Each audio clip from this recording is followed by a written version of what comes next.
Welcome back, welcome in, welcome all. You know what time of day it is. I just got completely thrown off because I went to go start the intro and I just looked at Brooklyn's face, which was a terrible idea. That's But why I welcome, started laughing. welcome back, welcome back. Oh my gosh, we're rolling with it. Episode 5. We're raw here. We're a one edit type of group. Just don't ask how many trial runs we did for the intro. Um, but Nick, Brooklyn, another week of football, another week of life. How are we? Doing pretty well, all things considered. I mean, last week, against the spread wise, not so hot. On the books, terrible, terrible. But in life, How's pretty good. the championship ring doing? Ring's good, actually. We're fully back to movement. We're good. Doesn't hurt anymore. Yeah. So we're good. No Yeah, more championship ring. It's retired for now. well, I didn't Until have a something championship until you slam into another glass door. I didn't have a championship ring story, but a very similar story to Nick says. The Bucks were not great this past Sunday. A couple of stupid beats, i.e., Brees Hall throwing a game-winning touchdown, and what was the other one? Bears kind of let me down. I expected more against a team that was led by Tyler Huntley. Tell me about it. But hey, we will get to that. You were there. So. Yeah, no, the stadium itself, so awesome. Like I really enjoyed it as it, having no stake in the Bears or the Ravens. And it was also a really competitive game. I went with two friends that it was their, as a Bears and Ravens fan, it was their first ever game. So like they got to see each other face off. And I saw probably the worst beat of a bet of all time right in front of us. Shout out my boy Christian, but he had a same game parlay. I think it was like 6 legs, and the last leg that he needed was DJ Moore touchdown. And mind you, we're like maybe like 10, 15 rows from the end zone. Incredible seats, I might add. But Bears are trailing late. We kind of assume it's a wash. Like we know the one leg, everybody knows the leg that he needs. And then if you see through the game, Caleb unloads one off a broken play, goes to DJ Moore, and he gets tackled on like the 4-yard line. So brutal. And then first and goal, you see DJ Moore walk off the field, and we're all just shot. We're demoralized. First down, they don't get it. Second down, they don't get it. Third down, they don't get it. Now we're on fourth, and DJ Moore comes back in the game, 4th and goal. And again, he is probably, I don't know, 100 feet, 200 feet from us, like very, very close. And we see the 4th down snap. Immediate win off the release. Immediate win. But, Caleb's going through his progressions. He's not on that side of the field yet. He sees DJ Moore just sitting wide open in the back of the end zone. Pump fakes once and then fires it to him. And the pass gets deflected. Turnover on downs. DJ Moore does not score. How much was that to win? So he acts, as crazy as this sounds too, he accidentally placed the parlay twice. So I hate when I accidentally do that. I hate when I do that. Worse, when I accidentally place the parlay twice and then an obscene amount of money on the parlay twice. I think in total it was going to be. Forgot to mention. No, finish. Oh, in total, I think it was going to be about like $700. Damn. But you also forgot to mention the other part of his day too. Oh yeah. He did hit on a 4-leg tight end parlay while we were at the game. Yeah. But it was cool. Don't Cave, man. He had DeAndre Swift in that lay, so we got to see him there in a kind of bad DeAndre Swift game. That's crazy betting DeAndre Swift anytime. Sick actions. Sick, not in a good way. Like disgusting. I'm gonna throw up. Probably the highest odds in that parlay too, because all the tight ends that were like big names to score were like plus 100, plus 125. I think like Tyler Warren was like plus 110. Well, I was the odds were in the tight ends' favors this weekend. Which is so low for a lot of people. Tyler Warren, I feel like aside from National Tight End Day, like he's been scoring regardless. Right. Yeah. No. I made like a stupid little lotto ticket while we were at the game, and one of those included DeAndre Swift 13 rushing attempts, and he got 4 on the first drive. And then he didn't get another drive, or didn't get back on the field for 4 consecutive Bears drives, and he somehow scored. I had a stupid beat, and honestly, it was the one who blew it up was the least expected of all of it. There was a Fanatics boost. They partnered with, I think it was like uh, some former NFL players. Parlay boosted odds. It was Scadabo, which rest in peace. Saquon and Bijan to all eclipse 10 rushing yards in the first quarter. Scadabo did. I think he finished with 13 or 14. Saquon had like a 70-yard touchdown in the first quarter, and Bijan had like 4. And it was just, I was like, what? Against, what was that? Yeah, It was we against the Dolphins, right?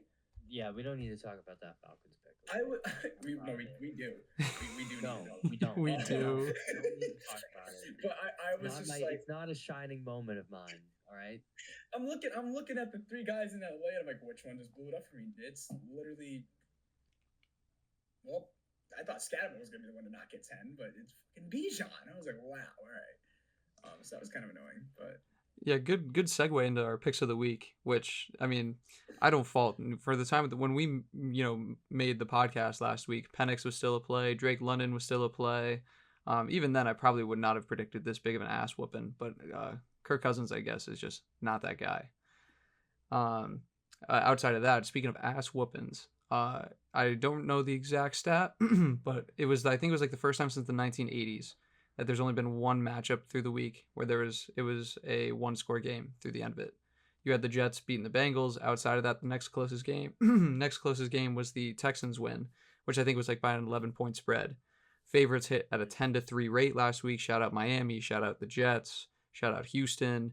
And according to covers.com, the over went 9-2. I don't know where the rest of the games went. I don't know if that meant they tied there, but pretty interesting to see two very like favorited stats on one side. Yeah, that's actually crazy. That this, I mean, it makes sense a week for an over, especially National Tight End Day, where people are assuming that a lot of teams are gonna just be feeding the tight ends in the end zone. I could see that. I mean, especially like in that Buffalo Carolina game, that was a disgusting murder. I mean, they scored 40 alone. But I think Buffalo almost covered the over in that game alone as a team. So pretty crazy. Pretty high scoring weeks. I don't know if I see Brooklyn moving, but nothing coming. But we'll let them yap to the skies, I guess. No, I'm here. I said, shout out James Cook. I think I forget what quarter, what stat. Like I think he had, I don't even know how many rushing yards in the first half, but at one point he was projected for 350 yards in the game. He had like 120. He had like at least 100 going in the halftime. And he had, I forget, was it just 2 touchdowns that game? 216 and 2 touchdowns. Something light. I've got a fantasy team that has Jonathan. Rico Dowdle could never, except he did. Yeah. I've got a fantasy team that has Jonathan Taylor and James Cook. So we ate well. I do as well. It was awesome. And now we got Puka coming back this week too. Yes. Speaking on that too, to jump in. When you talk about this week, no Browns, no Eagles, no Bucks, no Jets this week. No Browns and Jets. That means we got high scoring affairs. I was gonna say, we're gonna have good football. So. And I said I was going to look into the stat last week. So through prime time, anytime that the 3 of us have had the same pick in prime time, we have gone 3-6. Or excuse me, well, the 3 wins, 6 losses. It's not pretty. No. But room to improve. This is the week where it changes. Exactly. Last week over. And we're now gonna go just completely. We're gonna get reverse swept here. So I don't know if Nico did this on purpose or he actually believes in his picks here, just to differentiate it. Oh, throw it off a little bit. We're testing a theory. We'll let him explain. I'm gonna have to double check this while we're talking. But let's jump into week 9. Thursday night football. We have the Ravens with the return of Lamar traveling to Miami. Line is currently at, or we got it when we just started discussing this at 7. It's now back to what it opened at 7.5. Baltimore for the first, probably the healthiest they've been since week 1. If you go back to last season, anytime that they were favored by 7 or more, they were 7-2-1. And they had, a very high scoring affair against a Bears team that were a lot of people, It opened up at -7.5 when Lamar was playing. He gets ruled out. All of a sudden, I think right before the game, it was 1.5. It's still in favor of Baltimore, but a crazy swing there. Ravens defense so far this year and has not looked spectacular by any means. Kind of bottom of the barrel, 31st in turnovers. But this this Miami team, we have this conversation 2 episodes ago, and we're thinking the Finns are, swimming in very lukewarm water. I don't know. It's not a good situation over there. But again, big win against the Falcons last week. And looking at our picks for this game, now I see what you're discussing there. And I'm standing by it. That's insane. Referring to the fact that there's only one way to test the theory. So of the three of us, I went against it and I chose Miami at +7. Anything in particular that stands out to you guys outside of Lamar's return? You just think they're just going to go back to the way they were with him? I mean, the first game of the season against Buffalo, they choked that win, but for the most part, that was a very functioning offense. And Lamar being back, as long as he can just kind of sort of snap back into rhythm, like assuming Derrick Henry against Miami is able to have a vintage, Derrick Henry game. I just, it's almost like how I said about the Bucks and the Saints. I don't see how like Miami's just going to be able to put up with that type of scoring. It is a little bit worrisome though, because Miami has Achan and Waddle, but I just think that now with Lamar back, they got all their offensive tools that they need, and they can kind of start playing at that level again. Their defense just has to step it up. That's the only thing that's non-negotiable. No, I agree, and I mean, this is the perfect week for the Ravens to have a bounce back game, both on offense and defense, going up against this Miami team. Literally on the injury report, all 53 men on the roster are healthy. Like, they have everybody playing. This is the first time that they're going to have a fully healthy team. So it's kind of now or never for this team.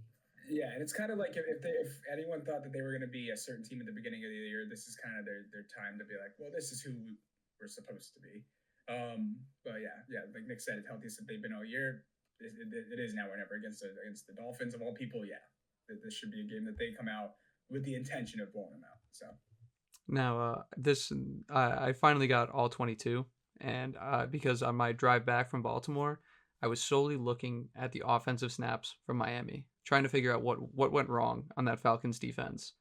And to be honest with you, a lot of it was kind of what we know from Miami, thrown with anticipation. I mean, we know what Achan is, and he was able to do really well against, what we thought was a good run defense in Atlanta.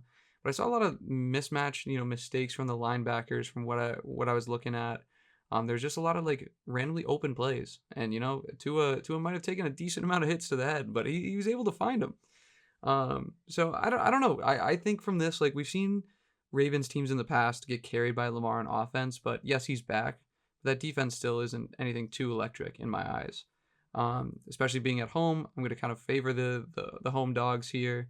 And do I, like, when we say this a lot, like, is this a game I want to put my money on a specific team? Probably not.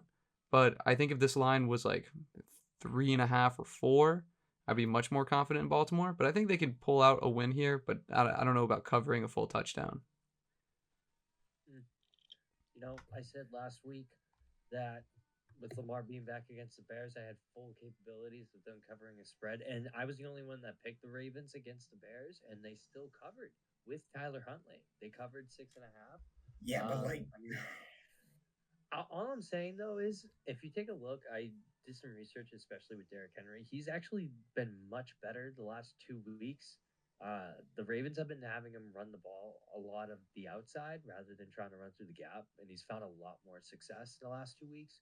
With Lamar coming back, I can see that improve a lot more, especially like I mentioned in my point last week, the D lineman being able, especially the linebackers, focusing on Lamar. If he's gonna read option, if he's gonna keep the ball, it gives Derrick Henry a lot more freedom. And also, Dolphins defense allows 5 yards per carry on the ground. So I mean, Derrick Henry is gonna have a lot of room here, try to get, especially through the gap. But I mean, Ravens offense, they've been trying to get him to run through the outside a little bit more, but it's working. Players to watch of this game. Brooklyn and I both talking about Derrick Henry here. Funny enough, as I say that against the Ravens this week. But just as you highlighted there so perfectly, the run game has started to work a little bit more. I like how for your pick, Nick, you have parentheses gross.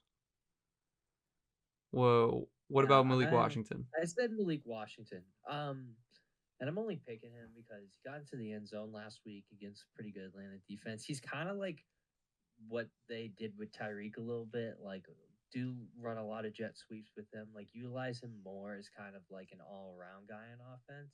But I mean, this bad of a defense, I mean, I could see him being utilized a little bit more, especially if a lot of the attention is going to be on Waddle.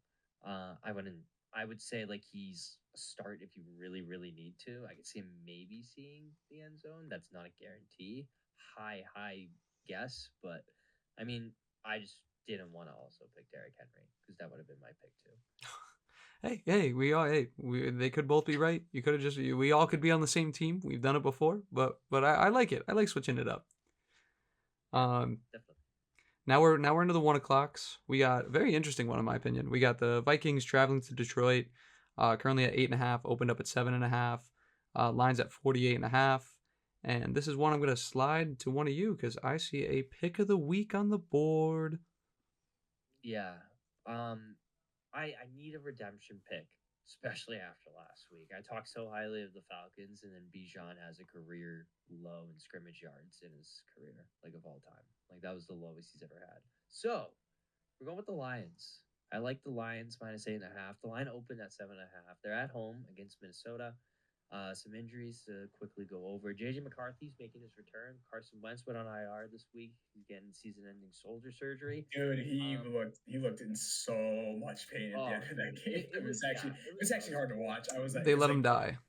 Carson Wentz were just like, oh, he's getting sacked and everything, blah, blah, blah. He's just playing like shit. But then like him like holding his shoulders, like yelling in pain. I was like, All this talk of like tough Aaron watch. Rodgers is gonna die, Joe Flacco is gonna die. Like And no, Carson Wentz is the first one to go down. pour one out for Carson.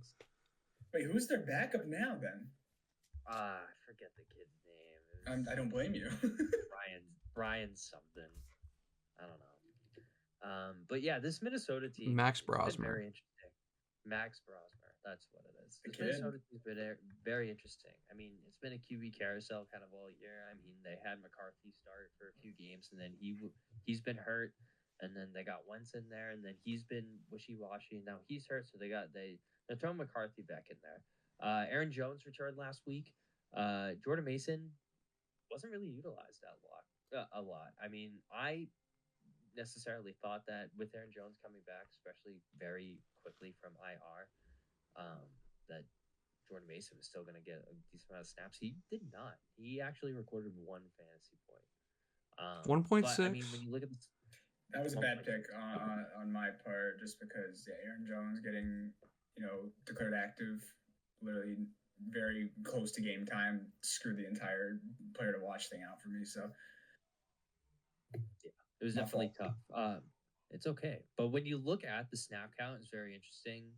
Aaron Jones, he was in 26 total snaps on offense. 19 of them though were pass plays, so he wasn't necessarily running the ball. It was more so either he was blocking or it was more check down screen passes. But yeah, I mean, this team's very interesting. I mean, their EPA per run and pass is both in the negatives. I mean, their defense is what's keeping them alive.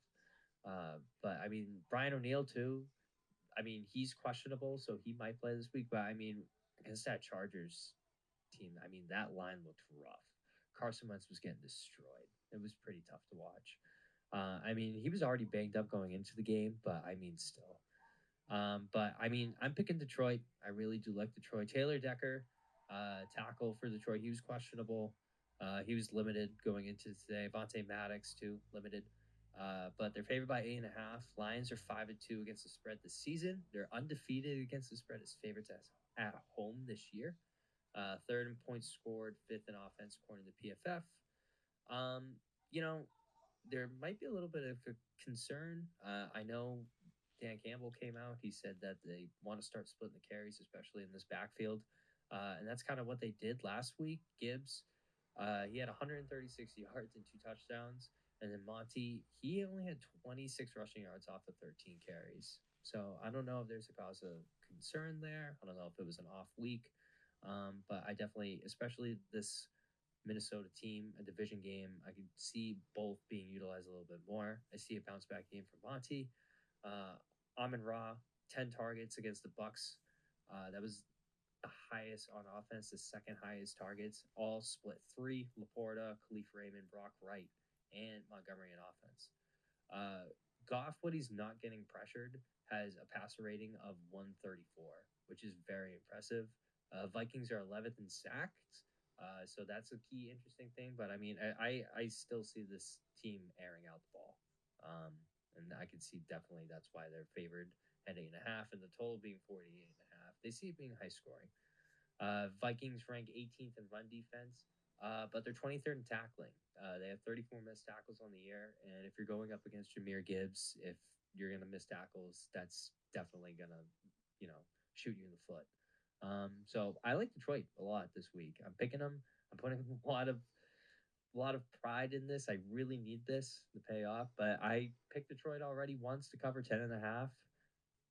They did me right, so I'm going with them again. I don't think there's going to be any type of rebuttal, as both Brooklyn and I are also there with you. He's shaking his head in agreement. Players to watch. I got myself with Jordan Addison.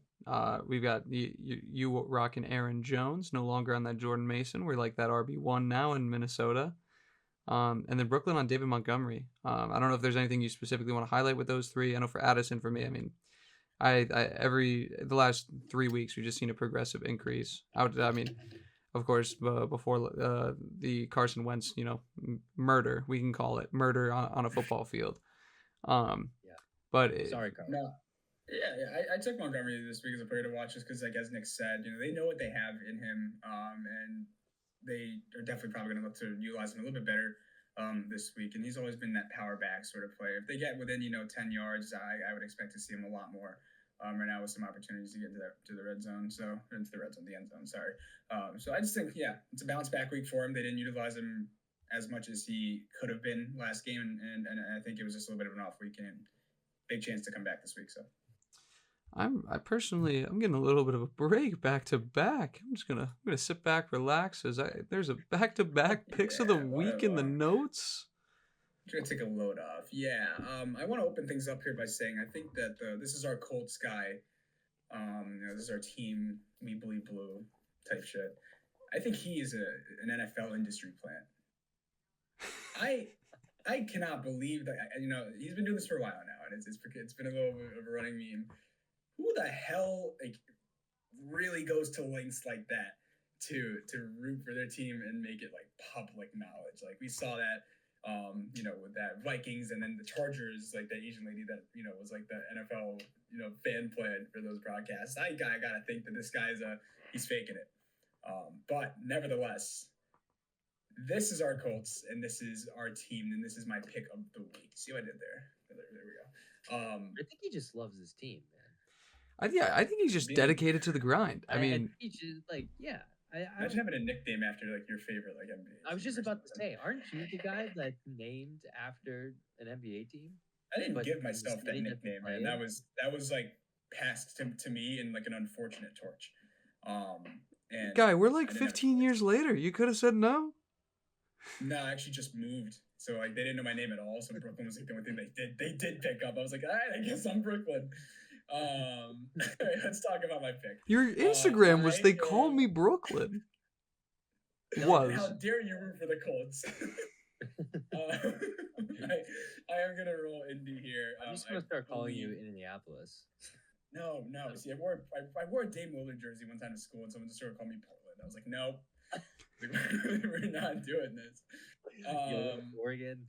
For preference, or just for background context, I was like in 7th grade. I wouldn't wear like a Portland Trailblazers jersey to like high school. Well, if you did now, it'd still be canon. It'd be relevant. But go ahead. It would be canon. All right, let's talk about my pick of the week here. No more basketball. The Colts versus the Steelers in Pittsburgh. The dirty towel. Terrible towel. The terrible towel. Andy Dalton's the Red Rocket. Yeah, apparently. I had to explain that to you last. I know, and then they were talking all about it on the broadcast. But I am taking Indianapolis here. I believe whatever it's at, either -3 or -3.5. I am taking. I think it is -3 last time I checked. -3 for the Colts spread. To me, this is kind of a no-brainer. I really love this pick, and Nick, I know you have some notes here, so I'll let you talk about that after. I get my points across. But yeah, I really love this pick. The Colts destroyed the Titans, as pretty much everyone was likely expecting a blowout of some sort. But that was a crazy overpower. They also, alone coming off of a team that's that bad, they also, they beat the Chargers by 2 possessions there. And the Chargers, again, we talked about it since the beginning of our first episode, are a team that on paper should be pretty decent. And, their offense showed against Minnesota that they are very much there.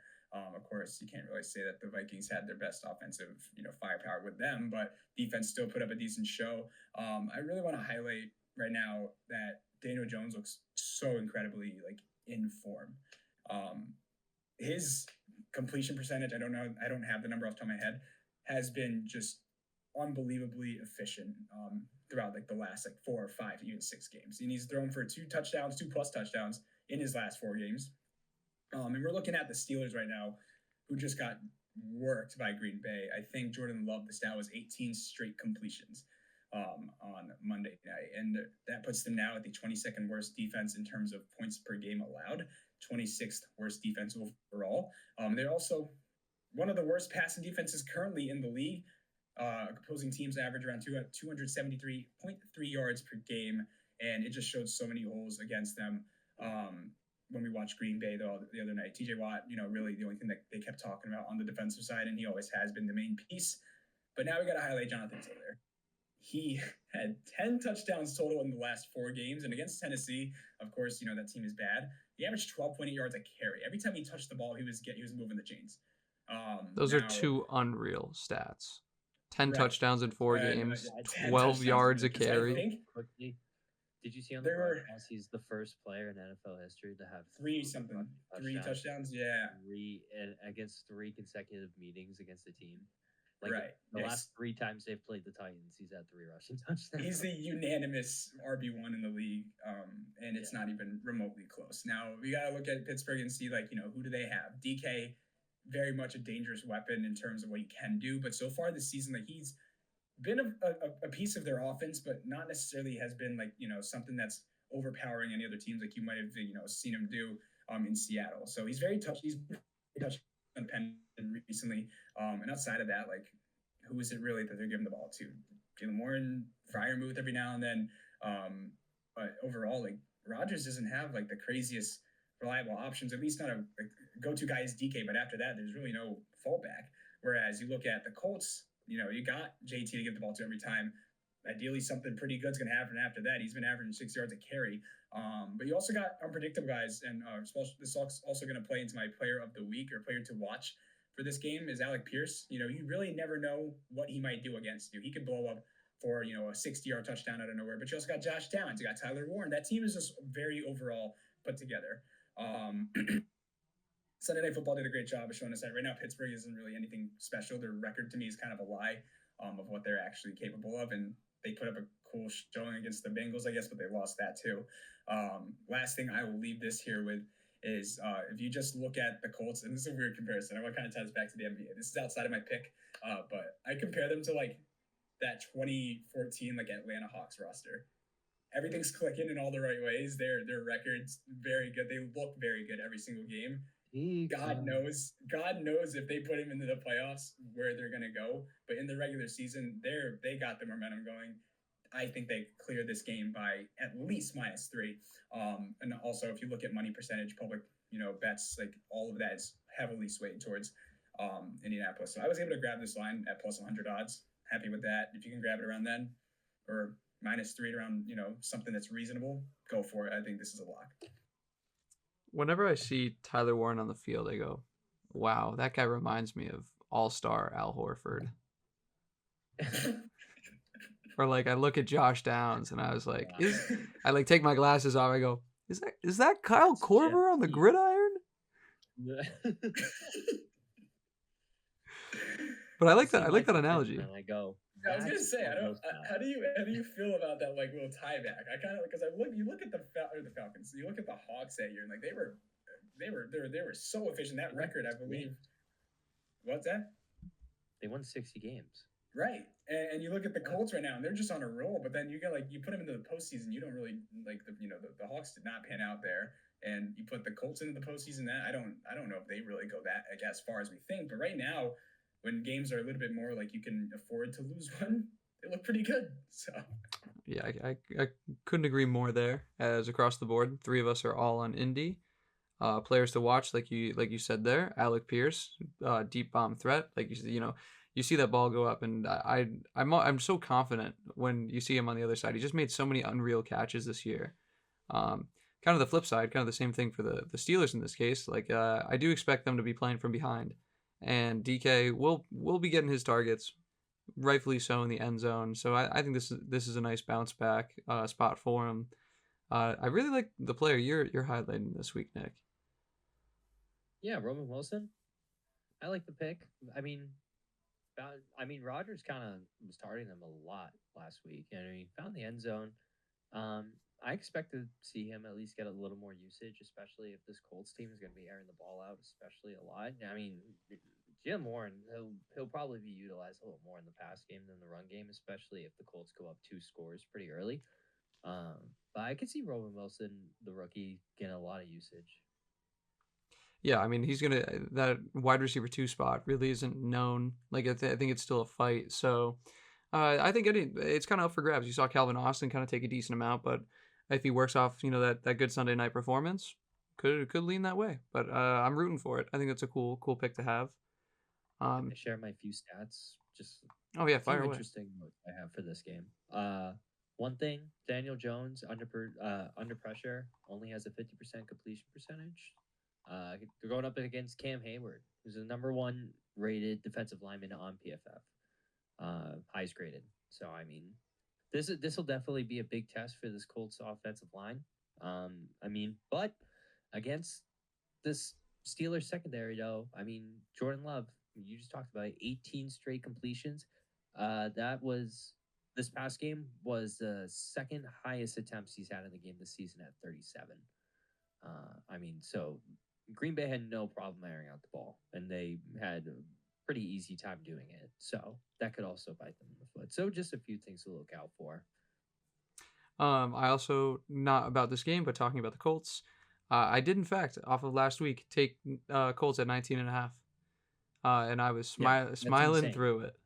Yeah, that was it's not even a bad. Yeah, plus 150 odds too is even more insane. Yeah, it wasn't really a good value, but I was just I thought there was no what way. Do you mean? Like 20 points at plus 150. Yeah, never mind. Yeah, it's pretty crazy. But at no point was I scared. I was sitting next to a Colts fan, and he's like, "Yeah, in my pick'ems this week, I took the Titans at plus 14," and I was like, the Colts guy.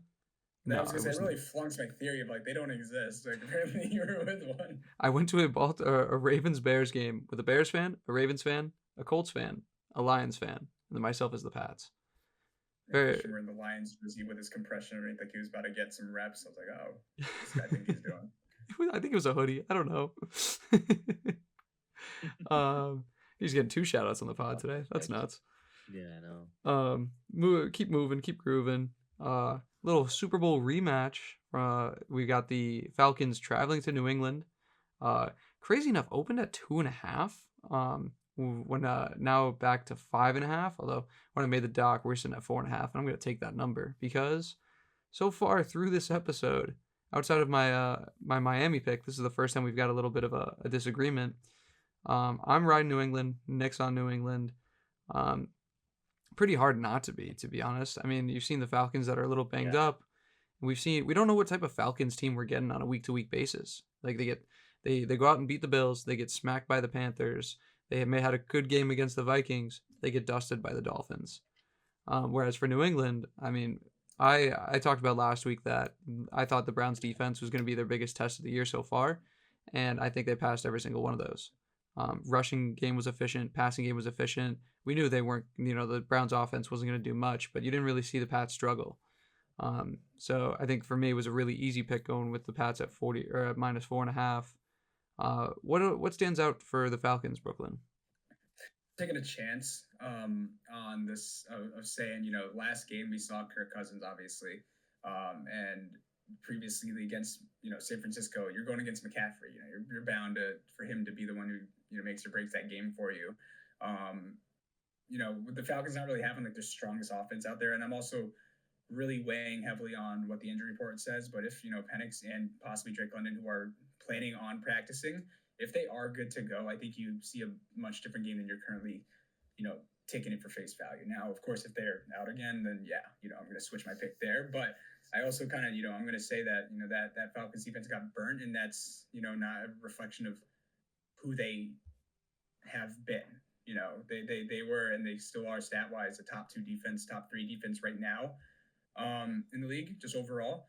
And I think that, they have another chance to possibly show that here, and barring, their main guys are back and healthy, definitely can upset that line a little bit. So I'm taking a chance. They're not saying with full confidence, plus 4.5, but I do like them, with health on their side there for Sunday with Penix and London back in, and a defense knowing that they got to bounce back, that they can pull that off. Anything, Nick? No. I mean, Drake May sick as fuck. Drake May sick as fuck. Rolling with the Pats. Pats died, baby. I mean, 5-game win streak, 3 of them on the road. They're 6-2 against the spread this year. 4-1 as favorites. This is their longest win streak since 2021 when they won 7 in a row. I mean, the only concern I would have a little bit is maybe the run game. And I don't even say that as a concern. I just mean as more them being able to hold on to the football. Because it's another week of Trevion looks good, and he has a stupid fucking fumble. That's all I'm saying. That's all I'm saying. But the team looks good. Other than this I can't coming from like a biased fan point of view. Yeah, a little bit. But I can't complain. Anger in that pick. Can't complain. Drake May, literally an MVP conversation. So this New England team was, outside of a Raiders loss week 1, and still keeping it a 1-score game against the Steelers after 5 turnovers. Could the schedule or the record looks great, but it could even be crazier. Picks of the week or players to watch in this game. It's the acronym. I gotta figure that out, man. They're just so similar. But players to watch this game. All of us riding with someone in that Pat's. We can figure it out. But all of us riding with some type of Patriots wide receiver. Brooklyn and I looking for a bounce back in Stephon Diggs. This is another thing that I was like kind of looking at with like the Falcons defense. I mean, granted, Tua's not necessarily slinging it deep with no Tyreek and -1 leg there, rest in peace.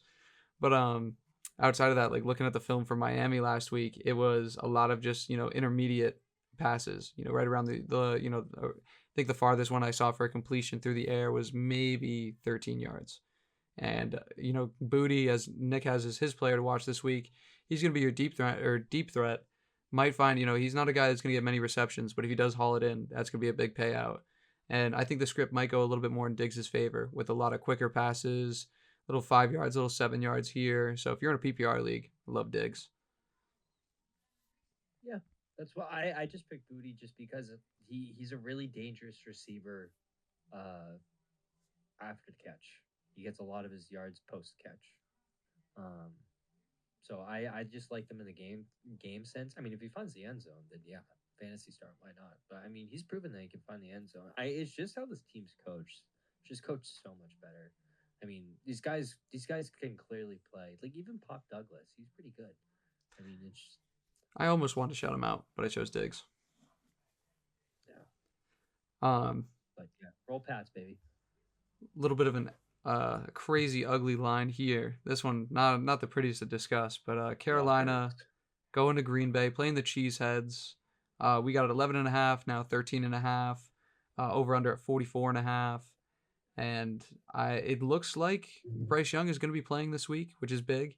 Almost made me want to contemplate at how crazy big this line is. I mean, all three of us were on the flip side when we were talking about Cincinnati at Green Bay when it was, I believe, 13.5. Was it 14? 14.5. Whereas back on the train of all of us being the same here on Green Bay, Andy Dalton went out and shit the bed in Buffalo, or excuse me, I believe they were on the road. Yeah. They were in Buffalo. But I mean, I like the Panthers this year. We've seen a lot of good things from them this year, but we saw what happened with Andy Dalton under center, which it could have been a little bit closer with some plays. But the Packers were home. What was that? Panthers were home. It's the one week I couldn't watch Red Zone, man. Gotta do my homework better. Point still stands though. Now you're going on the road. Bryce Young He's gonna be healthy, but again, first game back. I don't necessarily know how much I love it. What is the case to be made for Carolina here? Is it just Rico Dowdle keeps them in it? I don't think you really have one. Dowdle got stuffed by Buffalo, which that was one of the worst rushing defense before that game, and now you got Micah Parsons and a decent Packers team. I don't think there's really any case. And instead of just praying that your defense is good enough to try to disrupt Jordan Love, but like you're seeing the game he just came off of, so I don't really think there's a case for the Panthers here right now, unless luck's on your side somehow. There's also a lot of key injuries to this Panthers offensive line. I mean, Brady Christensen, he just Achilles season-ending injury. I mean, their center, Cade Mays, he didn't practice. Taylor Morton didn't practice with a knee injury. So even with Bryce Young coming back, they have a lot of their key pieces still questionable going into this team that has Micah Parsons.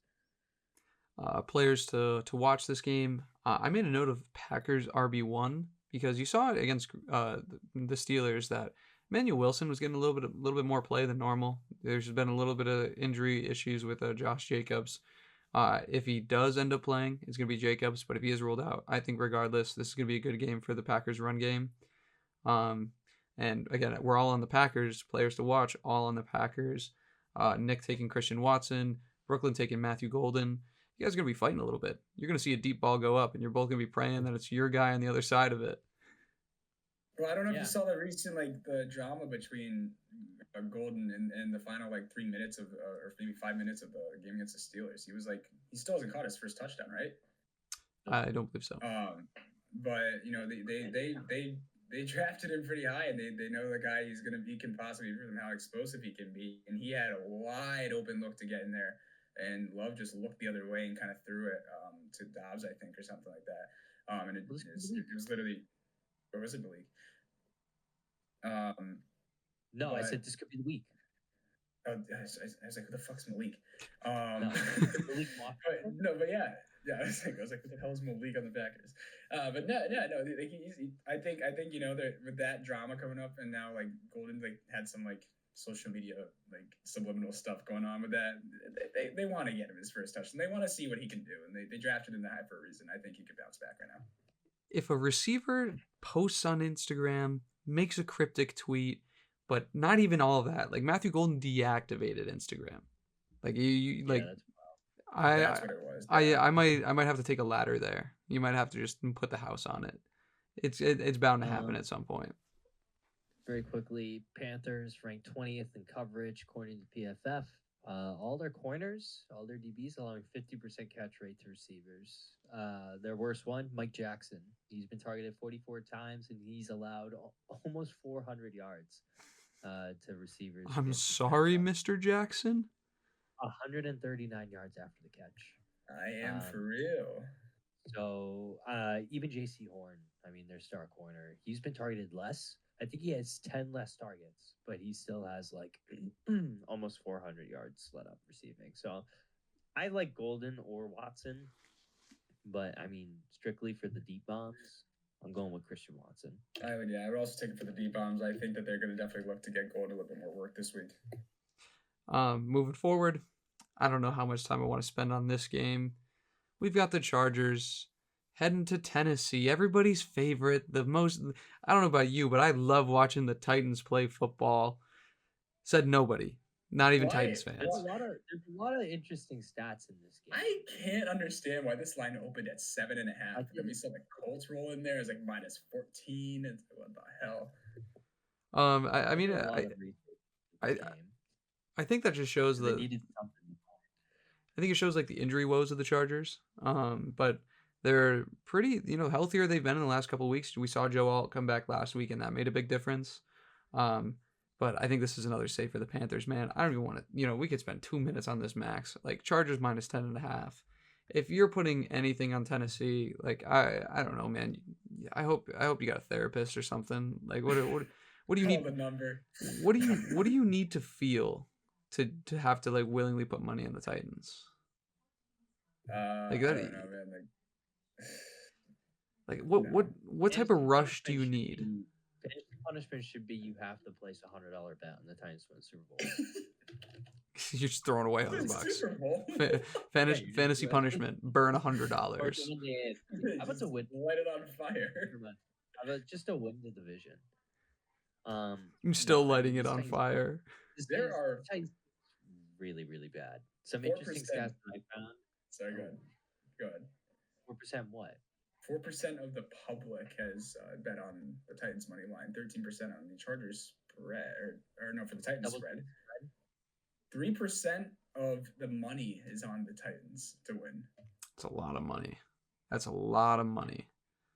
Sharp money going into the toilet. Cam Ward, I mean, he's looked bad. His passer But, rating like- when he's under pressure, 39%. I feel like you gotta give him some grace, man. He's young. It's his first year. I know. I mean, he's trying to play with dog shit. I get it, but like also, so to actually bring this up, I compared Bryce Young to Cam Ward through the first 8 weeks. Bryce Young, number 1 pick. His rookie year, they finished 2-15. Titans are probably on pace to finish with 1 win.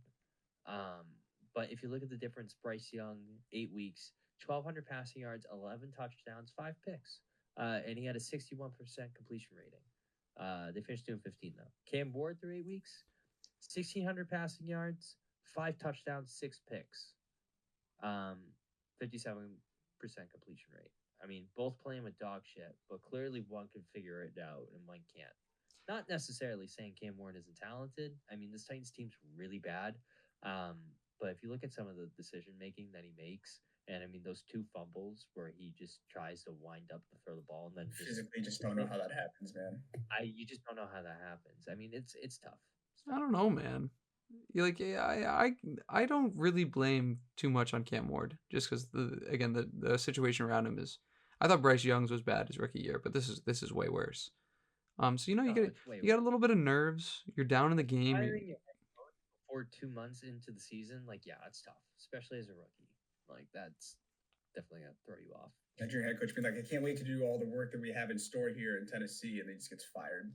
Like, Hey, but I think Will Levis. it's like committing to a college, and then the guy who committed to Penn State, and then Penn State's coach gets fired, and then he just decommits. It's like you don't have that option. You're on the Titans. But not the first time we've seen rookie QBs have their head coaches fired midseason. Looking at players to watch of this game, I'm riding with DK, not Metcalf, even though I said DK Metcalf earlier. I'm talking about DK on the Titans. 2 really good weeks back to back. We saw a touchdown 2 weeks ago. We saw 9 targets last week. So in a wide receiver room that really doesn't have that established one. I mean, Calvin Ridley's kind of been very disappointing this year. A.O. Manor's continuing to fight for those targets, but DK's kind of stood out the last 2 weeks, so I think he kind of continues to roll there. I see Nick riding with Vidal on the Chargers, Brooklyn with Gadsden on the Chargers as well. I mean, both those guys had incredible performances last week. I think Vidal with 19 fantasy points, Gadsden around 20. Anything you want to highlight specifically? I mean, the Titans are like 32nd in everything. You can make a case for anybody. I mean, Nico hit it right on the nail, right in the head last week with the Gadsden pick. That was a crazy call out, but I'm riding with that solely because you're going with the momentum moving forward now, and he showed he can produce, and why not against an even weaker team with a rookie? Get him the ball. It's a dog, absolute dog. Yeah, I like Vidal. Chargers are the highest rated rushing team to PPF with an 88.9 grade. Fun fact: Justin Herbert, highest rated grade on the Chargers for rushing with a 90. He's second in quarterbacks in PPF for rushing grade this season. But Vidal is like right behind him. He's also been pretty good. Last 3 starts as RB1. He's had 2 games over 100 yards scrimmage. And he's found the end zone too. So, I mean, this is a perfect matchup if you're a Vidal owner. So, and it looks like Hampton's gonna be missing still a decent amount of time. But moving. I think I saw after the bye, so probably not till the end of November. Their schedule for the next 3 weeks, their schedule really isn't that tough, so I don't really think they're gonna be rushing them. I think they have one tough game, and then after their bye week, they play the Raiders. Interesting. Yeah, so they can kind of rest them for a little bit. Yeah, they're not rushing him back. All right, moving on from the Titans. I think this matchup that we're going into, this was almost poop game of the week. Almost. You know, when you look at it deep down, like you've seen, you know, we're talking to Chicago, traveling to Cincinnati. Um, we're a Bears team that, yeah, they're 4-3, but again, last week they really, you know, seeing a game with a Bears fan, I said, well, first ever game seeing them in real life, and you saw the Bears, like you saw like the Bears play like the Bears. Expectations are high, and they don't live up to them. Just over some silly shit. Yep. But 51.5 over under. I think that with that being said, and with the line being at 1.5, I think Joe Flacco is going to play. Because of Browning's in there. I think this game, unless they think all 50 are going to go to Chicago, I don't believe that should be that high. But I see here Nick decided to go with the Bengals. Only one. Brooklyn and I both riding with the Bears. What's the game script there? Flacco continues to show out. I think so. I mean, he's shown the last 2 weeks that he's been able to just rejuvenate this Bengals offense. And I mean, yeah, it was a tough loss to the Jets, but I don't think anybody had a Brees Hall passing touchdown to win a game in the cards. This team's fighting for a playoff spot. I mean, it's a wide open division still. I mean, you still now have a fully healthy Ravens team that's 2-6. I know I heard somewhere, I forget where I saw it, they compared that Ravens team to the Bengals last year. A fully healthy team that was underachieving, that was fighting for a playoff spot, that barely made it, but didn't make it, but almost did. So, I mean, that division's wide open, and Brooklyn touched upon too. Steelers being fake for their record. They don't think they're as good as a team. So, I think it's going to be a very competitive division. I think every game for every team in that division's a must win. And we're already in week 9. I mean, the season's kind of going by pretty quick. So, I mean, I like Cincy. Staring at Brooklyn, thinking he's got something. What? I'm just like waiting. Bruce is very quiet there for a second. I'm just looking at Brooklyn, and be like, is he gonna talk? No, There's also yeah, a lot of key injuries too for the Chicago offense. I personally I think that it's kind of a battle. I mean, this one the spread is so narrow. These narrow spreads it's so hard for me to like really firmly sit on one opinion. Like there's a reason why it's minus 1.5 because like the Bengals still have Jamar and yeah, Flacco has been playing pretty decent, showing that he can get this offense back and going.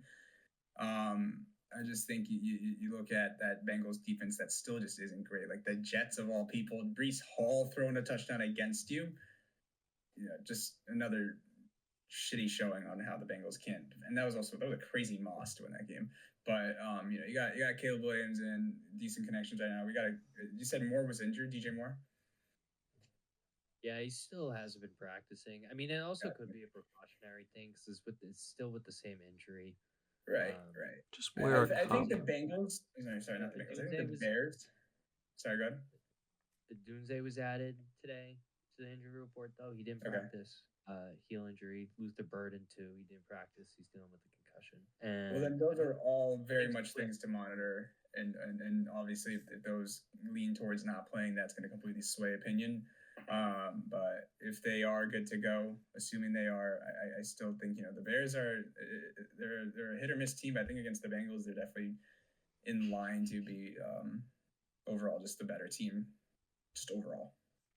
Yeah, my script for this game, even seeing the whole wide receiver core sitting out for practice this week, I just think that I'm always going to take when you're comparing defenses, like the Bears, both on offense and defense, have been like pretty middle of the pack. Nothing too exciting. That's why no cool stat to shout them out for. They've just been kind of mid. But the Bengals defense is a welcome mat. And hey, come on in. Like we're going to let the JV squad of the Jets drop 39 on us. That's unreal. Yeah. So I think this is a get back game for Chicago after an underwhelming loss. But if things go well for Flacco, I mean we've seen Jamar just win them games. So interesting line, pretty close. I like my Bears there, but we'll see. That's I think the first time you and I have disagreed so far today, outside of Thursday night. Between Nick and I. Yeah. Um, you. I hope my Now, dog. Nico, you want to explain yourself a little bit here? Well, really quick, just to Yeah. highlight players to watch of this game. I had Loveland before I even saw the injury report. I've seen a guy that's continued to um, get targets through the last couple weeks. He was banged up to start the year. I also apologize if my dog was barking in the background. They're getting excited for the Bears. You kind of hear the dogs. They're getting excited for the Bears, yeah. Well, or an actual bear outside. Who knows? Yeah. But no, I think it's a good game for Loveland. I know you've got Odunze down there. I mean, how can you not? Clear wide receiver one in Chicago if he's playing, and then Nick taking the Chase Brown road to recovery since Joe Flacco's come back. He's now a legit running back. I mean, I wouldn't necessarily say he's a legit running back, but I mean, he's looked much better with Joe Flacco under center, both fantasy wise and just in general. He's getting targets, getting catches, uh, but even running the ball too, for some reason, greatly improved. I think that has a lot to do with just Flacco being able to read defenses at a much higher rate, being able to recognize when the blitz is coming and when to audible. But if Flacco plays, especially against, I just think I don't know. I just think if Flacco plays, the Bears are gonna be the Bears. Like something stupid's gonna happen. The Bengals are gonna win the game. So it's just like you're going off of like mojo. It's like last week. The backup comes in, balls out. I'm not going off of mojo. I do think the Bengals are gonna win if Flacco plays, but like I do think that the Bears are gonna make a Bears move as to why they'll lose the game. Yeah. Fair enough. Fair enough. Well, I hope Yeah. you're wrong. Brooklyn giving me a little shade here about our next matchup. Denver traveling to Houston. Denver favored -1.5. Lowest point total of the week at 39.5 because we're seeing two pretty legit defenses.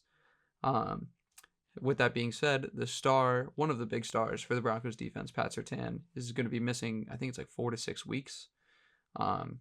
And that wasn't the sole reason that I'm the only one riding Houston, but when you look at the two defenses, pretty comparable when you're talking about two top 5 units.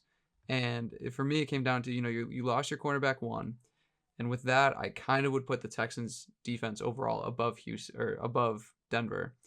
And then at that point, when you're talking about two really inconsistent offenses, Nico Collins hopefully playing. I mean, he's limited today. I think that at home, like we saw last week, the casinos were for some reason on Houston, and it worked. So I think building off that momentum, no CB1 for Denver, and being at home, I really like Houston here. I don't know. I think it's really tough. I mean, yeah, I don't know. I might switch mid podcast. Well, why do you like Denver? What was the reason you put Denver in there? I don't want to defend it for you, but like Nick Benito's still there, the D line's still there. I know the D line's still there. I mean, if Nico Collins does end up playing this week, obviously that's a huge. I mean, you know what? No, I'm gonna switch. I think I'm gonna take. Welcome to the minority, because I was Brooklyn. gonna talk shit about CJ Stroud, but I can't even say that because the last 2 weeks CJ Stroud has been able to find the end zone. Xavier Hutchinson.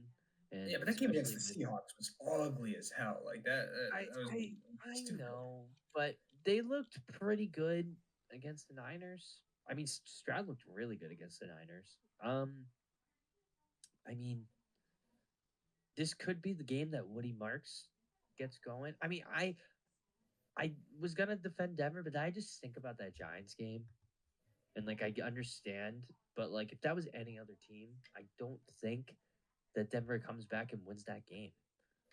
So I don't know. I'm gonna switch. I'm gonna switch mid podcast. I'm taking Houston, actually. Hell, I understand. I like Houston. And being out, obviously is a huge throws a huge question into this equation now. Like Denver defense, how is that gonna affect them? Obviously, if Nico Collins is playing, that is gonna open up that matchup now. But I still think that right now, in terms of what team has been playing a little bit more what's the word I'm looking for? Predictable in a good way, as in you can kind of count on them to kind of do a certain amount of things right. I believe that is more right now Denver than Houston. I think that Sean Payton has it as their head coach, a lot more potential to just keep that, especially the spread is so thin. Keeping the Broncos at least just under form, even with Sertan out. That's a big hit, yes, but I don't think the Texans are that team offensively to kind of like all of a sudden make like the biggest capitalization on that. So, and for the first time in this episode, our player to watch, all the same guy. And for me, I like Jalen Knoll based off of if Nico Collins doesn't play. You've seen, I talked about him last week. Only, he gave you 12 fantasy points, which I don't know about you, but with all the bye weeks I had last week, I desperately could have used that 12 points if I had him on roster, but still had to shout him out. He's getting his targets, still figuring his role out in this offense. And for right now, again, if Nico Collins isn't there isn't exactly a number one. Dalton Schultz could be missing this game. And with that being said, we saw Xavier Hutchinson kind of take most of those wide receiver one targets. But I think Knoll is just going to slowly break into this. And I think, again, Nico out, no Sertan, could be interesting. The only reason why I switched was because I don't know how Bo Nix is going to perform against this defense. He sucks. Yeah, I know you don't like him, but I also I'm going with the fact here that Stroud. I just think Stroud has a little more experience against tough defenses. Not necessarily saying he's going to play well, but I don't know. Don't take those big hits, dog. This Texas defense is #1 ranked BFF for a reason, and I think as good as this Broncos team is, they're still going to feel it. And I don't know. I trust the Texans a little bit more. All right, rocking dogs. We'll just have to wait and see. I'm gonna change that now. Talking now, heading to New York, San Francisco at the Giants, plus or minus 2.5 in favor of San Fran. Opened at 3, and the Giants are just like that thorn in my ass, dude. I talk shit about them, and then they do better. Heard this thing before, but talk more about this thorn in your ass. I don't know. You fall into a bush, you turn around, it's like, oh shit, I got the Giants on me, man. Like, landscape. How many bushes do you fall into? You'd be surprised. On my ass. But yeah, I for the first 3 weeks of this podcast, I talked nothing but poorly of the Giants, and then I don't want to call it a makeup call, but I was like, I can't. I couldn't shit talk them for 4 episodes in a row and be wrong 4 times over. But what happens? They get absolutely spanked in Philly. No Scatabo. That was unfortunate. Can only eat his crayons on the sidelines going forward, but he'll be back. Not this year, dude. I felt so bad. I think Jackson Dart had like a little bit of like a frat reaction after the injury. I don't know if you saw him. He's like, fuck. It's just like, I was like, all right. I don't know why you said frat reaction. It's just like he's on the ground. He's doing a frat flick. Like, yo, medic, come over here. Look at his ankle. Look at his ankle. He can't move. He is screaming in pain. I looked like that on some Saturday nights in college. No, I don't fucking know. This is gonna be the one week though that the Giants are gonna burn you. Hey, going. I mean, we're all anti-Giants this week. It could curse us all, but like Giants. And I think we've all been anti-Giants except you. And now you're gonna ruin our anti-Giants. Nick was Giants against Denver. I was, and I was the only one that actually covered. And it's still covered, dude. Fuck that game. Yeah. I remember I took their money line and then I fucking lost. Well, that's beside the point. Giants second in rushing yards allowed, number 1 in yards per carry allowed at 5.7, and they have not faced Jonathan Taylor, so that's not like skewed. That's just that defense. And then Tracy. I think Tracy's still a good running back, but definitely a step back from what Scatabo's been doing this year. But to the same point, I mean, even though we're all in San Fran, and I do like San Fran in this, we did see Mac Jones absolutely shit the bed against a very tough defense. And we're seeing Juwan Jennings now kind of get into full strength. George Kittle kind of get into full strength. I'd really like to see Pearsall, but I don't know if we're going to see him this week. But again, I think two things were wrong last week. I went for the Giants and I went against the Niners. And well, actually, I take that back. That actually worked. We go 2 weeks back when I said I don't bet against Shanahan. This is a matchup where I don't know. Dable's out coached, and health wise, even though they're so beat up, I think this Giants defense is just not that good. No arguments. With that said, though, again, the rush has been terrible. McCaffrey, I think this is going to be another 30-point game for you in fantasy. Continue to roll.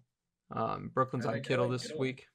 I was gonna say I kind of like Kittle to have one here. As you just said, that Giants defense is really not great. One of the bottom 10 passing defenses in the league. Kittle's been, ever since he came back, looking for the game that kind of is like, oh, Kittle is back, and I think this is gonna be a good chance to get that. So. Yeah, not during tight end or National Tight Ends Week. I felt like that was going to be expected, but he was just a week late, I guess. Scored, yeah, but I think he has a chance to get one of those classic Kittle games though. I was just gonna ask, can I get a fart sound? We need a fart sound. Hopefully that picked up. I almost thought you were just about to rip the nastiest sneeze with your mic open. Nah. Wouldn't be the first time on this podcast, or like the fourth. I would bet your life savings on this game. You're gonna put it all? You're gonna put the mortgage on it? Yeah, I would. Well, I would put it on Brock Bowers anytime if you can. We're also, by the way, we haven't even introed it, but our poop game of the week: Jacksonville heading to Las Vegas to play the Raiders. Jacksonville favored by -3, 44.5 over under. Now I'm gonna take the floor a little bit here too, because I think I see another switch. I thought I was the only one on the Raiders, but when did you kind of just sub in there, Nick? I switched it very early. I switched it before we even started recording. Stwazi at the buzzer. Because I like after the buzzer. Yeah, I like them coming out of the bye. I mean, Geno sucks. I mean, Geno's like really bad. That's a great thing to say when you're like, yeah, I'm on the Raiders this week. Geno Smith sucks. It's like you're really selling it pretty well. I'm taking him because my guy Brock back this week. Brock Bowers, he's fully back. Jacoby Myers is back too. Jacoby Myers is back. Come on. Jacoby Myers has been ass this year, but this is a battle of ass on the offensive side of the ball. It's a battle of the ass. EPA per pass, T-Law 27th. You're like, wow, that's pretty bad. Geno's 31st. That's not insane. Who's 32nd? Behind him. You're gonna have to give me a second. Sorry to do a quick math. 31st. While I'm doing this though, Cam Ward has to be 30th. I don't think he's 31st. Unless if we go off of total EPA, and granted I do this off of 100 minimum 100 snaps. Geno or T-Law actually 26th now because Marcus Mariota snuck in. Geno at 31, Cam Ward at 35 out of 35. Mm-hmm. He is last, but that's total EPA. There's Yeah. He does suck. Damn, crazy stray. It's like the 50 meme or 50 Cent. Smith's gonna be listening to this episode later. He's like, man, they said fuck me. Why did they say fuck me for? Some key injuries.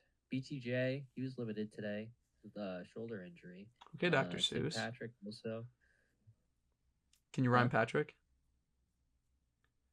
What? You made a rhyme. Oh, it is. Oh, right. Sorry. You know Eric Murray? No, I didn't notice that because I'm too invested talking about my notes.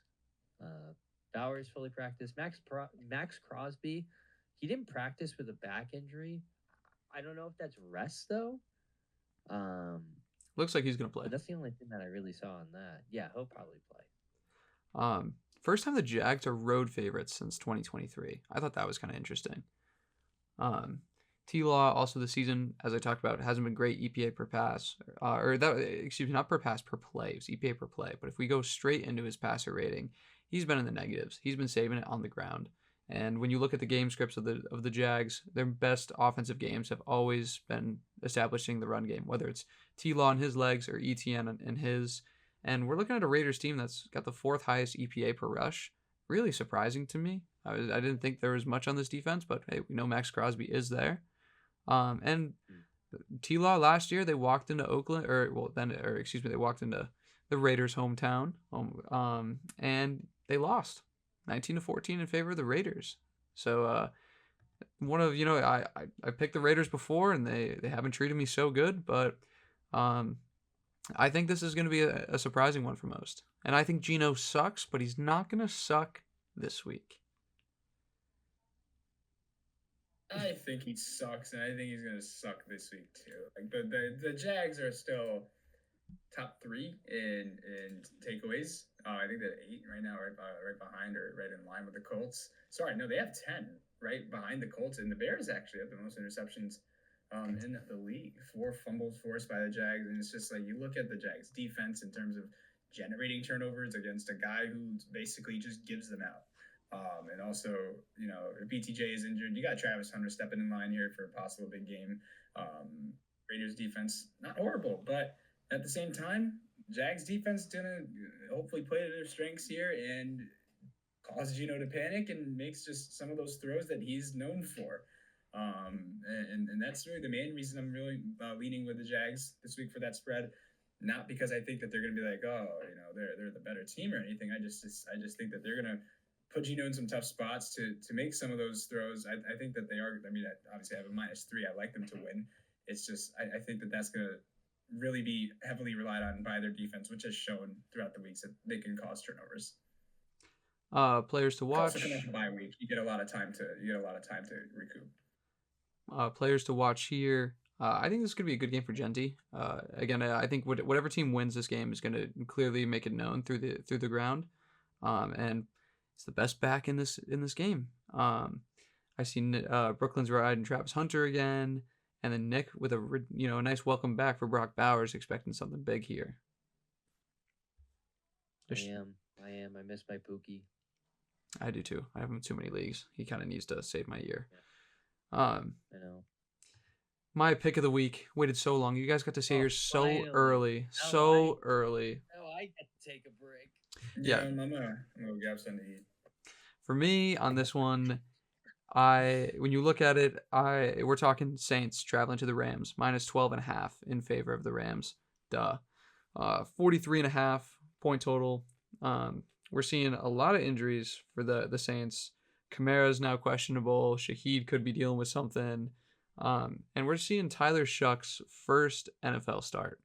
And so far this year, it has not been pretty for rookie QBs, in their debuts especially. But he's not overseas, so his dad could go to this game. But for me, happy for him. Maybe they might cover just because of that reason. You just off of that, just because Shuck's dad might be able to go to the game. It's not Dylan Gabriel. No, that game is ugly. Call him Tyler Cuck. But a Saints team that that took a second to register for me. But I think it's going to be Tyler gets cucked by the Rams this week. 12.5. The Saints, we've seen crazy lines. I mean, we went all against them when I think the Bills were favored at 13 or 14.5. And outside of garbage time, this is the Rams ranked number 1. Wank. Cucked. Wank. Oh my God. The Rams are wanking away at 12.5. Number 1. This episode in a minute. Number 1 in defensive EPA. They've had 2 instances so far this year where they've allowed 3 touchdowns or more. And it looks like Puka's going to be back. So I think if this was a week of being a Saints fan, I don't know if I'd turn on the TV. I would, you saw the Panthers podcast. Brooklyn used to be a Saints fan. Bro, all right, let me just clear that up then, since I'm clearly a Bills fan now. Yeah, I was a Saints fan when I was 8 years old, going to my first NFL game, and I watched prime Drew Brees go up against Mark Sanchez at the time, which, bad week for the Jets. So, and who am I really rooting for? Mark Sanchez and I don't even remember who their wide receivers were at that time, but or Prime Breeze. Yeah, obviously I'm like, oh, let's go Saints, but I never really like was like, let's go Saints. It was kind of like, oh, how are the Saints doing? Oh, they suck. All right, let's just watch football. Move to upstate. I'm like, go Bills. I think it's fair. I think it's fair. Yeah, that's fair. You weren't fully into football as you are now when you were a Saints fan. What does that show? The I Bills. wasn't The into Bills and football, man. I even played football, and yet I didn't watch the NFL. that's kind of crazy too. I That's know. I just insane. that's the thing is I didn't have ties to the team. I didn't have ties to the Saints. I was just be like, oh, I just football's on. played. He was playing. Yeah, Literally. I cook food. I don't eat it. It's my Yeah. analogy on it. But no, the Bills brought you back to football, and that's important. And with that being said, if you were a Saints fan, I think this would have been the game that you would have become a Bills fan. I don't think this is gonna be pretty. Yeah. Yeah. Players to No, watch definitely. are kind of boring here. Kyron, Puka, because it's all gonna be one way. I would be in favor. I don't know what I'm gonna look this up now. I know I made a crazy take last week on the Colts at minus 19.5, but I Say just something stupid like 15 and a half or well, something. no. I'm not talking spread specifically here. But if Total? I want to go to the team total on the Saints. The under. What's the? Let me check. Check DraftKings. I want to look into this here. There we go. Team props. The Saints. Does anybody want to guess the Saints' current team total line? 12 and a half. 16 and a half. Oh. Right in the middle, 14.5. Okay. Damn. So 2 touchdowns. And I would be dumb enough, we're gonna see how it looks later in the week, but at plus 170, Saints under 10.5 total points. That's don't look with those eyes, man. This is gonna be some ugly ball. Brother. What is shuck? What type of shuck hold do you have? The same team's bad, but they're not as bad as the Titans. They're not that far. I mean, yeah, but whatever, man. You said it, not me. Yeah, so I don't care. Pick of the week, Rams. If you want to go crazy, that's my teaser for the week. But probably the best matchup. I would say definitely the best matchup of the week. Weird, it's not prime time, but 4:30. Very. Chiefs heading to the Bills plus 1.5. Or that's when we got it at. Now it's at plus 2 in favor. Well, 2 in favor of the Chiefs. 52.5, which is not the highest of the week because we haven't talked about the Cowboys yet. Pretty interesting game for both sides. Bills team just ass whooped the Panthers, but has been, as we've talked about the last couple of weeks, very much underperforming, and a Chiefs offense that is just rolling right now. Looking at the lines for this, also didn't even mention it, but we're all in the Rams. Nobody taking the Saints in that game. But gonna let the proud Bills fan defend his case here, because Nick and I are both riding with the hot hand of Patrick Mahomes going into Buffalo to take this. But Yeah. Bills at home as dogs. Probably the best value you'll see from them. But what sticks out to you? Why are you rocking with the favorite team? It's a mix of can't root heavily like that against my home or against my own team. In the same way as you kind of look at just this matchup in general, it causes a lot of like animosity, and also like these teams are you can call them rivals at this point, right?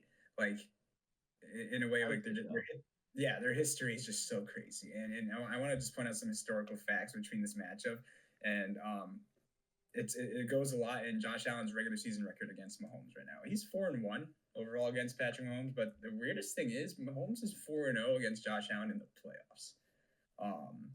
Now they played each other a lot of film to watch on both QBs. That hasn't changed except for the things that they've gotten better at. I think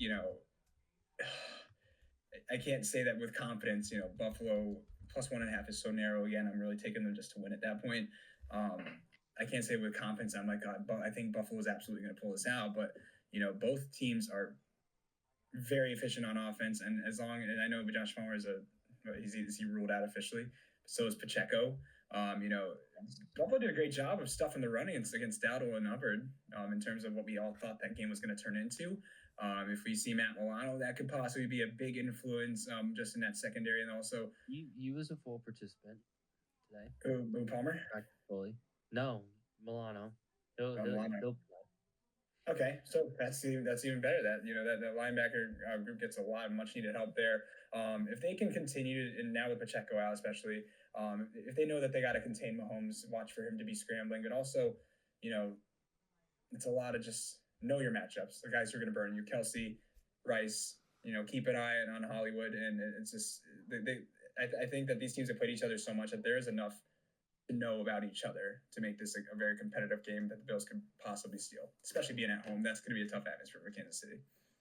I mean, the stat of the Chiefs, or the Bills kind of owning the Chiefs in the regular season, it's farther than I would have thought. And again, being at home, this was obviously very difficult to decide between, but you look at those. I want to point out the stat real quick. Sorry, yeah. That I found in the first 9 matchups between Mahomes and Allen from 2020 to now, the Chiefs and the Bills have been separated by just one total point, of which the Chiefs have outscored the Bills by a score of 243 total points to 242. Final score of this game, 1-0. But I also want to point something else out. January 26th, Bills play the Chiefs. They lose by 3. November 17th, 2024, the Bills play the Chiefs. The Bills win by 9. January 21st, 2024, the Bills play the Chiefs. The Chiefs win by 3. Bills play the Chiefs December 10th. The Bills win by 3. These games have all been within a touchdown pretty much, except for November 17th. These teams know each other. It's all about, I think it's really going to be about who wants it more. And how well did you just prepare to be the team that you have seen so many times? And I think Buffalo is hungry enough to be like, we saw, you screwed us over in the AFC Championship, and we're here to make a statement. So going off of feeling, hope.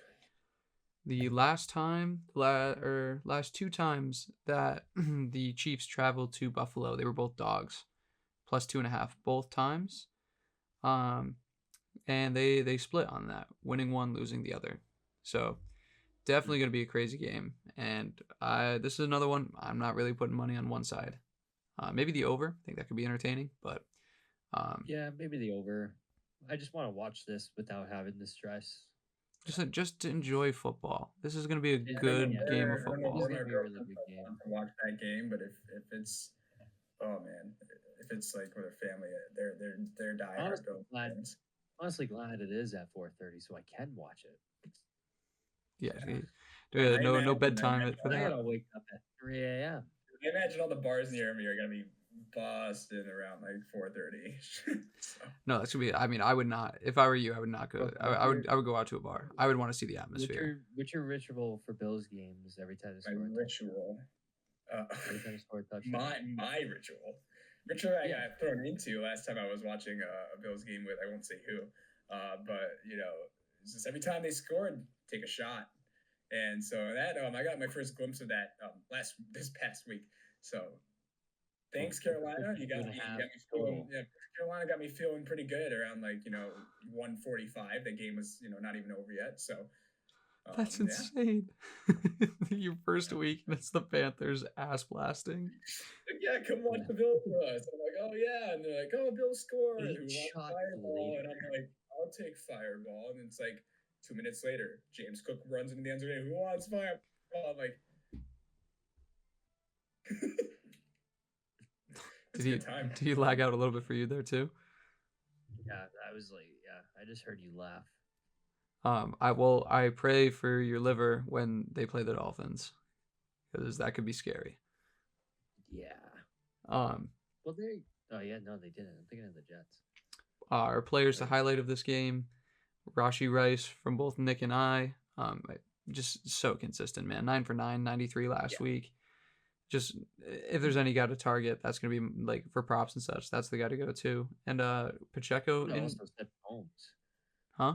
I mean, Mahomes is. I would have also just said Mahomes too. He's like MVP caliber. Well, yeah. And I feel like this season is a little bit different than past seasons because, like, if you really do see what he was working with before Rice came back, dude, it was fucking insane. And I mean, I think the just the stats that production he that was they were leading the at. team in rushing alone, even with Pacheco, it Yeah, was just like so fucking crazy to me. It was this like, is what like the it was hell? clear. It was clear before Rice came back that like this offense has been there years in the Mahomes era, and they're somehow still finding ways to win games, but also put up consistent points on offense. Like they're winning, like they're putting up like 25, 30 points a game. Like it's not just like I mean they are the Chiefs, but like still. It's just not the same It's script impressive. that we've seen. It's a very much No, a very it's different definitely offense. not. It's very different. It's very different. And then Brooklyn also shouting out Kareem Hunt. No Pacheco this week. If they have the ball within the 5, you know who's taking it. I hate seeing that number 29 run it in every time when I got stake in the other one. But this week I'm screwed. Yeah. Last 2 games, we're heading into primetime ball yet again. Seattle heading to Washington. Washington -3. Kind of surprised me, not going to lie. 47.5 over under. And this was a game that, it's tough to really grade the Commanders with just how we haven't seen much of Daniels at full strength. I see all of us taking Seattle as dogs here because, I mean, statistically, when you talk about the Colts as a team that's just like really risen up the power rankings, I think Seattle's right in there with them. I think a lot of people would be pissed at a Colts Seahawks Super Bowl, but I think that'd be kind of cool. Sam Darnold versus Daniel Jones. Two players who had reviving careers. That the would be Vikings really cool. QB room. So crazy, and it's like I think about Sam Darnold and I'm like out and Giants and Jets fan, you would be actual dismay if it was a Daniel Jones versus Sam Darnold Super Bowl. That's all I have to say. But yeah, with that being said, Seattle ranked as a top 10 in both their offense and defensive metrics. Won 5 of their last 6, with 5-1 being against the spread. That Bucks game that they lost, they lose by 3, line was 3.5. Very easily could be 6-0 through the spread. And again, a Washington team that I think has a lot of question marks, a lot of injuries on the offensive side of the ball. So between those two, I think, just trust your gut. We're all riding Hawks. Anything we want to bring up from that? I like the Hawks. JSN, like playing as a top 3 receiver this season, leading the league in receiving yards. I mean, and it's also really, I'm really happy for Darnold, man, because I know last year like it was more the Vikings coaching getting a lot of praise than Darnold getting a lot of the praise. That's not taking back that Darnold wasn't getting a lot of crazy praise fantasy playing in option last Minnesota. year. Yeah, but I mean, even just jumped right in, hasn't lost a step. He's looked really good still. The offense looks still really good. Yeah, They've been benefiting from moving on from Russ pretty well, I have to say. Well, I mean, every team has ever since he got to New York and they just benched him immediately. My player to watch this week, I got Charbonnet for a similar reason of Kareem Hunt. You see him get a lot of those carries. Nick, how do you feel?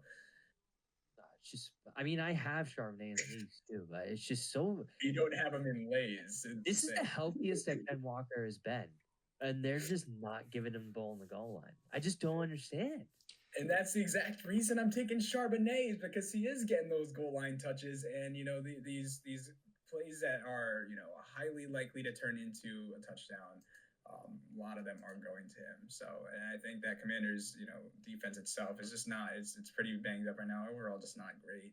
And I think if Seattle can get that ball within that 20, within the 15, especially, Charbonnet is going to get the ball good amount of times to get that into the end zone. So. And big boom week for him. Finally, Monday Night Football. Cardinals, fresh off the bye, welcome back Kyler Murray, traveling to the Cowboys. Cowboys favored -3.5 when we first wrote this down, now at -2.5. It's no surprise here, the largest over-under of the week being in the Cowboys game at 54.5. The Cowboys defense. Cowboys defense is right. Dude, I love it. I love watching every single game. I know. And for a Monday night game, like, oh, fucking finally. It's going to be That's what we've exciting. been waiting for.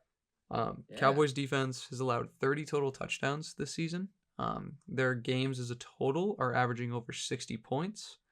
And looking at this one, I am the only one battling it with the Birds. I'm taking both primetime Birds as underdogs this week because the Cardinals, 4-3 versus the spread, 3-0 on the road. Last year, 7-2 against the spread after a loss. I don't know if I'm allowed to say that in this context because they are coming off a bye, but before the bye, that was a loss. I think it almost works. They have 5 losses off 1 scores. I think this is going to be a good game, and I think this is a good game for Kyler. Jacoby Brissett. Yeah, it definitely could be a good game, especially with Kyler coming back. I mean, I feel safer taking Dallas here just because of how explosive their scoring can be in comparison to just who does Arizona actually have right now.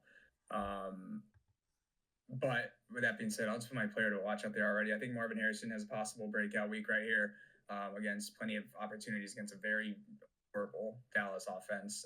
Maybe this is the game he's been looking for. Kyler's just got to get him the ball at the right scenarios. But even then, I still like Dallas to cover this line just because I think that potency offensively, they're still just so dominant. Defense, yeah, it's going to suck. But I think they can just outpace the Cardinals throughout the entire game. I agreed with Brooklyn with Marv for player to watch, but one guy that I did want to include, Bam Knight. I mean, a lot of teams on buys,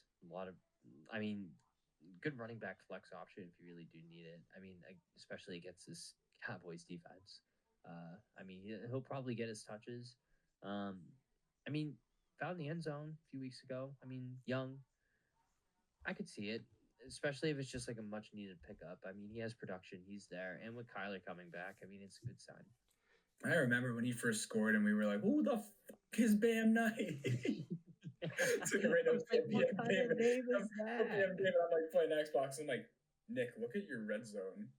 He's like, what? And I'm like, Bam Knight? For the Cardinals. What the fuck? And Nico was very high on Michael Carter too. Well, I was, because when the Trey Benson news originally went down, everybody grabbed DeMarcado, and I grabbed Michael Carter, and it looked like a really good move. That guy ruined his career in one play, so yeah, Bam Knight was never in the cards. It looked epic for 1 week, and then Bam Knight came in and took it all. And then the Cardinals last week, like, again, I have Michael Carter. I just got a notification, I think 2 days ago, and they're like, oh, Michael Carter's been released. And I'm like, what the fuck? How did Bam Knight win this? And then apparently they're re-signing him to another deal. It's confusing. But with that being said, for my player to watch for this one, I put that whole damn Birds offense. Again, I hate Bo Nix. I don't think he's a good quarterback. And we saw 37 for Denver last week. And every game so far that Dallas has played, the wide receiver won, the running back won, tight end won. They've all had good games. McBride's probably going to go for 30. Marv definitely going to have over 8 targets this game. And if all goes right, the Birds cover. And all just went right as a Nets fan. All just went right because we just lost. We are 0-5, and that's exactly what I want to hear. But back to football. Under 20.5 total wins. That looks good. But does anybody else have anything they want to share about the week?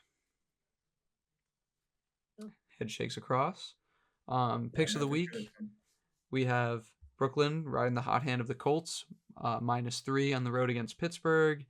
Then we have I said his before Nick's. Oops, still works. But Nick's pick of the week: Detroit at home against the Vikings at -8.5. And then you have mine with the Saints traveling to the Rams with taking the Rams -12.5. And spreadsheet wise, I know last week it was a narrow race. I'm now tied with Nick for the front. Brooklyn one behind, and there's a decent amount of differences in this week, so we could see a shakeup there. Yep. Socials, as always, are going to be like that _pod. If you're listening on Spotify or YouTube, make sure to subscribe. Reviews do help us out big time. We put a lot of work into this. We'd love to get some feedback on it too.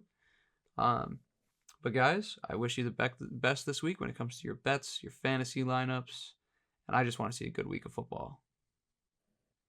Same. Honestly, right now in Sleeper, all of my projections, every league I'm in is in the green. We took my weekly screenshot whenever it shows that, just to make myself feel good about this week. Going into my results when I wake up next Tuesday, I'll be like, well, at one point.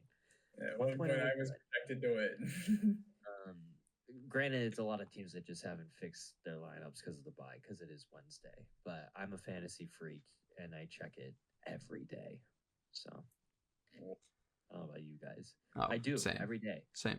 I check Sleeper 3 times today. At least 3 or 4. I do check it as well, a decent amount, just to be updated. I'm in 6 leagues, dude. Yeah, that's crazy. I have no interest. You gotta stay up. And Brooklyn and I are in fantasy basketball. Yeah, fuck I that. get trade offers for Deontay George. Fuck. All right, guys, let's go to bed. All right. All right. Good night. Adios.